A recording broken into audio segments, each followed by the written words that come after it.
अपनी डिवाइन अस्त्रास की शक्ति और कमजोर के पक्ष से युद्ध लड़ने की इच्छा दिखाने के बाद श्री कृष्ण बर्बरिक को समझाते हैं कि बर्बरिक, तुम इतने शक्तिशाली हो कि जिस किसी की तरफ से भी लड़ोगे उसका विरोधी पक्ष कमजोर होता है। पांडवों की तरफ से लड़े तो कौरव कमजोर, कौरवों की तरफ से लड़े तो पांडव कमजोर। इस तरीके से तो तुम दोनों ही शत्रुओं को नष्ट कर दोगे। इस डायनामिक्स को समझकर बर्बरिक कंफ्यूज हो जाता है, जिसके चलते वासुदेव उन्हें समझाते हैं कि बर्बरिक, कोई भी युद्ध शुरू होने से पहले किसी की बलि चढ़ाई जाए और इस महायुद्ध शुरू होने से पहले भी किसी महान की बलि चढ़ाई जाएगी।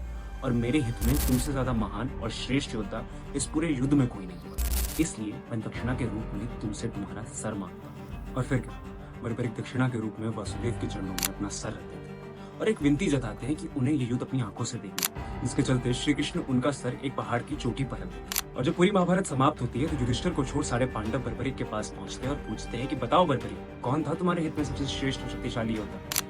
हाउ आयरनिक इट वाज कि सबसे स्ट्रॉन्ग और वर्दी से पूछा जा रहा है कि कौन द स्ट्रॉन्ग। एनीवे, बर्बरिक मुस्कुराते हुए श्री कृष्ण का नाम लेते हैं तो अर्जुन तुरंत बोलते हैं कि माधव तो ये युद्ध लड़े ही नहीं, तो फिर वो कैसे। जिसके जवाब में बर्बरिक कहते हैं, जहाँ श्री कृष्ण थे वहीं विजय थे, मारने वाले भी कृष्ण और मरने वाले भी कृष्ण। और उनके इस जवाब से प्रसन्न होते हुए श्री कृष्ण उनको वरदान देते हैं कि तुम हमेशा हारे हुए का सहारा बनोगे। बर्बरिक, कलयुग में तुम्हें श्याम के नाम से पूजा जाएगा और जो भी तुम्हें सच्चे मन से याद करेगा उसकी सारी इच्छाएं पूरी हुई। और तब से लेकर अब तक हम बर्बरिक को खाटू श्याम जी के नाम से जानते हैं, also called the underdog God.